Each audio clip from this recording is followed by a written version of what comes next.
आपको पता है कि एक छोटा-सा फ़ैसला आपके लाखों रुपए तक बचा सकता है। जी हाँ, बिल्कुल सही सुना, एक छोटा-सा फ़ैसला आपके लाखों रुपए बचा सकता है। मैं बात कर रहा हूँ म्यूचुअल फंड के अंदर regular investing and direct investing की। ये दोनों ही फ़ैसले एक ही क्लिक के ऊपर डिपेंड होते हैं, दोनों एक ही जगह के ऑप्शन होते हैं। बट जब एक नया इन्वेस्टर या नया एसआईपी करने के लिए कोई भी बंदा शुरू करता है, तब उसको ये पता ही नहीं होता है कि एक इन्वेस्टिंग में उसके कितने पैसे जाने वाले हैं, दूसरी में कितने पैसे जाने वाले हैं। और आज हम इसी टॉपिक के ऊपर बहुत डिटेल में बात करने वाले हैं और ब्रूनो और पैब्लो दोस्तों की कहानी आपको सुनाने वाला हूँ, जो आपकी आंखें खोल देगी। जिन्होंने इन्वेस्टिंग तो एक साथ ही स्टार्ट की, लेकिन जब उन्होंने देखा 20 साल बाद कि उनके पैसे में कितना बड़ा गैप आ गया, तब जाके उनको ये गलती का पता चला कि उनमें से एक दोस्त ने कौन सी गलती की थी।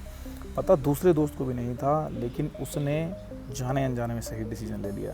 लेकिन आप अगर हमारे चैनल को लगातार देख रहे हैं, तो आप जाने अनजाने में नहीं बल्कि सोच समझकर बिल्कुल सही डिसीजन लेंगे। तो चलिए दोस्तों, शुरू करते हैं आज की स्टोरी। बने रहिएगा वीडियो के अंत तक। नमस्कार दोस्तों, मैं हूं इंद्रजीत सिंह, फौजी फाइनेंस के ऊपर, जहां हम फाइनेंस की बात करते हैं, बताते नहीं बनाते हैं और आपकी फाइनेंशियल आज़ादी के बारे में बात करते हैं। तो चलिए शुरू करते हैं वीडियो बिना किसी देरी के।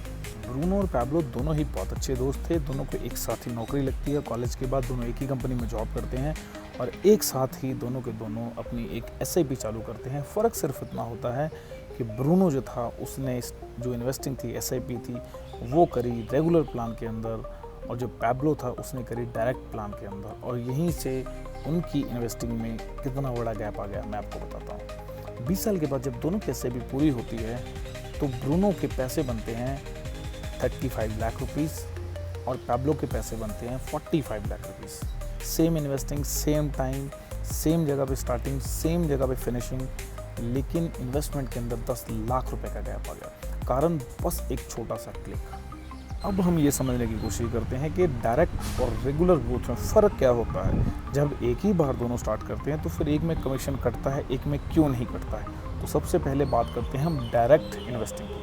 डायरेक्ट इन्वेस्टिंग वो चीज़ होती है जिसमें आप खुद एएमसी यानी कि एसेट मैनेजमेंट कंपनी की वेबसाइट या एप्लीकेशन, दोनों में से किसी भी तरीके के स्टार्ट कर सकते हैं और खुद उनकी वेबसाइट या एप्लीकेशन पे जाकर आप इस प्लान को चूज़ करते हैं। ये ऑल्सो एसबीआई की जो इन्वेस्ट ऐप है, वहाँ पर भी अवेलेबल है। और अगर आप एसबीआई म्यूचुअल फंड या इन्वेस्ट ऐप के ऊपर ऑनलाइन जाके करना चाहें, तो दोनों जगह से कर सकते हैं। या फिर अगर डायरेक्ट एप्लीकेशन डाउनलोड करके स्टोर से करना चाहें, उनके ऐप स्टोर से, वहाँ से भी कर सकते हैं। ऑप्शन बड़े सेम है, बस आपको ऑप्शन वहीं पे मिलता है कि आपने डायरेक्ट करना है या आपको क्या करना है, रेगुलर करना है। तो डायरेक्ट में क्या होता है, आप खुद खरीदते हैं कंपनी से, आपको किसी को भी कोई कमीशन नहीं देना होगा। मैं आपको बड़े आसान तरीके से समझाता हूँ। जैसे आप ग्रॉसरी बाय करते हैं, सपोज आप साबुन ले रहे हैं अपने घर के लिए, और वही साबुन क्या होता है, आप अपने गाँव की दुकान से लेते हैं। लेकिन क्या आपके गाँव का जो दुकान वाला बंदा है, उसने साबुन खुद बनाया नहीं, उसने आगे किसी से लिया है, उसने किसी होलसेलर से लिया है, ठीक है। तो क्या जो होलसेलर उसने नहीं, उसने भी खुद नहीं बनाया, उसने किसी बड़े होलसेलर से या है ना एफएमसी से लिया है, फिर उसके बाद कंपनी। तो जब एक साबुन आपके घर पहुंचता है, उसके बीच में 2 से 3 स्टेजेस होती हैं। सिमिलरली जब आप इस तरीके से बाय करते हैं डायरेक्ट, या मैं कहूँ कि आप साबुन को अभी अपने गाँव की दुकान से नहीं खरीद रहे, आप सीधा उस फैक्ट्री में जाके खरीद रहे हैं, जहाँ से आपका जो कमीशन है, जो 10 रुपये का साबुन आपको 15 रुपये का मिल रहा है, वो साबुन आपको अभी सीधा फैक्ट्री से लेना है। वो 15 रुपये जो आपके हैं, ऑल्सो मतलब इसमें इतना बड़ा गैप नहीं होता है 50% का, जस्ट पॉइंट का गैप होता है। लेकिन अगर मैं कर लूँ कि आप सारी ज़िंदगी, बात तो 5 रुपये की करें, 5 रुपये कुछ नहीं है, लेकिन सारी ज़िंदगी 5 रुपये की अगर बात करें, तो ये एक अमाउंट अच्छा खासा हो जाएगा, मतलब हज़ारों में चला जाएगा। सिमिलरली इसी तरीके से आप सीधा म्यूचुअल फंड की यूनिट्स को बाय करते हैं एएमसी से, यानी कि एसेट मैनेजमेंट कंपनी से। आपके बीच में कोई मिडिल मैन नहीं होता है ना, मतलब आपको कोई बिचौला नहीं होता है। अगर हम लेमन लैंग्वेज की अगर बात करें, तो आई होप आपको समझ आ गया होगा। उसके बाद एक और फ़ायदा इसके अंदर होता है, प्रॉफिट दोनों में आपको मिलता है over the period of time. Mutual fund also long term का गेम है, तो प्रॉफिट दोनों में ही आपको मिलता है। बट होता क्या है कि जब आपको प्रॉफिट मिलता है, तो इस समय आपका कोई भी जो परसेंटेज है वो कट होकर आपको नहीं मिलता है, यानी कि आपके प्रॉफिट का फ़ायदा किसी को नहीं मिलता है, सीधा आप ही को मिलता है। तो म्यूचुअल फंड के अंदर जो डायरेक्ट इन्वेस्टिंग है, वो इतनी ही है। अब हम बात करेंगे कि रेगुलर क्या चीज़ होती है, उसमें किस तरीके से प्रोसेस होता है, कैसे स्टार्ट होती है और आपको क्या क्या लॉसेस उसमें होते हैं। उसमें भी अपने फ़ायदे हैं ऑल्सो, ऐसा नहीं है कि आपको उसका कोई फ़ायदा नहीं है, उसके भी फ़ायदे हैं, लेकिन पैसे का किस तरीके से आपको लॉस होता है, जो प्रॉफिट है end of the time 35 to 40 lakh का गैप क्यों क्रिएट हो रहा है, उसके बारे में हम थोड़ी बात करेंगे। तो अब बात करते हैं हम रेगुलर ग्रोथ इन्वेस्टिंग की या कि रेगुलर म्यूचुअल फंड प्लान की। रेगुलर प्लान के अंदर की हम बात करें तो रेगुलर प्लान में आप खुद बाय नहीं करते हैं। आपको लगता है कि आपने खुद बाय किया, बट ऐसा नहीं होता है। आपने ऑप्शन ही वो चूज़ किया कि आपके लिए कोई एक फंड मैनेजर या कोई डिस्ट्रीब्यूटर है ना म्यूचुअल फंड की यूनिट्स को बाय करेगा। ये over the period of time सिर्फ एक बार आपने कर दिया है, उसके बाद आपको पता भी नहीं चलता है, तो बिकॉज वो शो नहीं करता कि कितना % कमीशन आपको मिला है। कमीशन कट कर आपको मिलता है। इवन जो आपको प्रॉफिट होता है उसके ऊपर भी जो डिस्ट्रीब्यूटर होता है या म्यूचुअल फंड मैनेजर होता है उसको कमीशन मिलता है।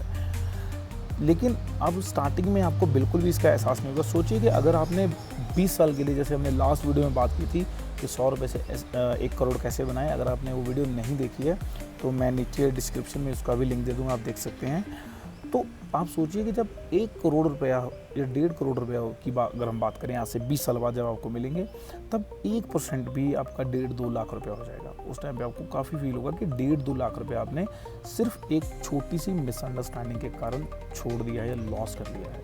आपको कमीशन की बात, जो कमीशन कटता है या जो आपका लॉस होता है वो क्या बोलते हैं उसको, बेसिकली उसको हम बोलते हैं एक्सपेंशन इशू। जब आप कुछ ना कुछ खरीदते हैं, जो भी आपने एसआईपी करी है, small cap, mid cap, large cap, किसी भी फंड के अंदर, किसी भी तरह का म्यूचुअल फंड है, उसके अंदर एक्सपेंस रेशो के नाम से एक चीज़ होती है, तो वो आपका कटता है।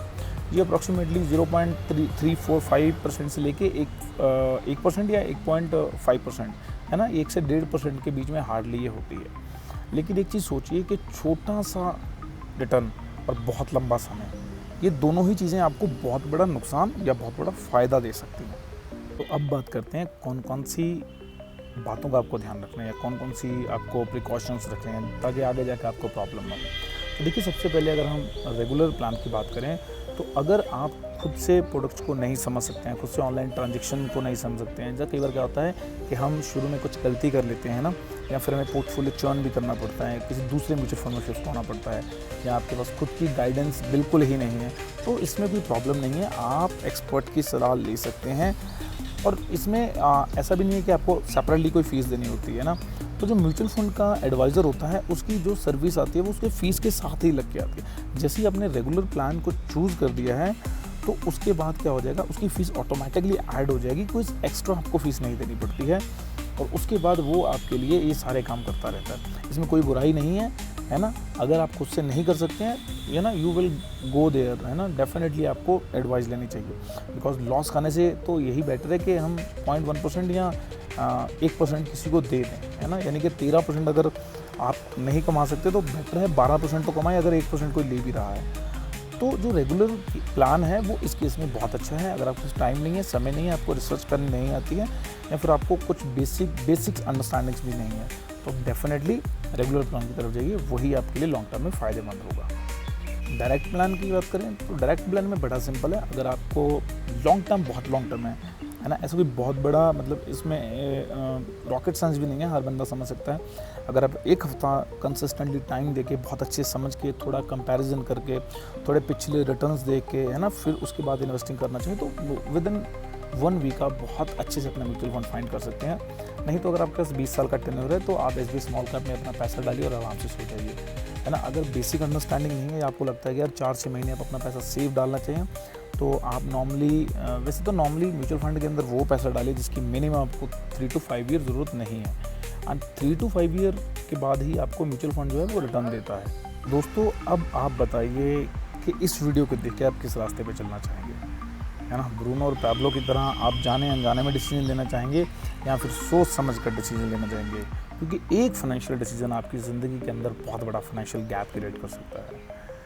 और अगर आपको ये वीडियो अच्छा लगा तो लाइक, शेयर और सब्सक्राइब कीजिए, बेल आइकन को प्रेस कीजिए और कमेंट सेक्शन में ज़रूर बताइएगा कि आप कौन सा म्यूचुअल फंड लेने वाले हैं, या डायरेक्ट प्लान या रेगुलर इन्वेस्टिंग प्लान, और कौन सा जो ऐसा प्लान है कि आपको लेना चाहिए, या आपको क्या लगता है कि रिसर्च करके लेना चाहिए, या फिर अगर यार हमें पता नहीं है तो म्यूचुअल फंड डिस्ट्रीब्यूटर के ऊपर छोड़ देना चाहिए।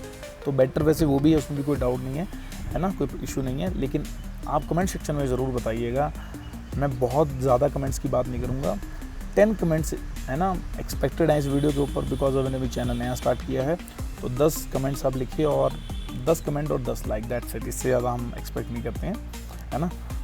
तो बने रहिएगा, आगे आने वाली वीडियो में मैं इसी तरीके से फाइनेंस की बहुत बेसिक बातें करते रहेंगे, क्योंकि बेसिक्स ऐसी चीज़ होती है, जब आप फाइनेंस का बेसिक समझ लेते हैं, भले वो पर्सनल फाइनेंस है, स्टॉक मार्केट का फाइनेंस है, तो उसके साथ साथ आपकी ज़िंदगी उसी तरीके से ग्रो होनी शुरू हो जाती है। सो थैंक यू दोस्तों, मिलते हैं नेक्स्ट वीडियो में, तब तक के लिए bye bye, see you all.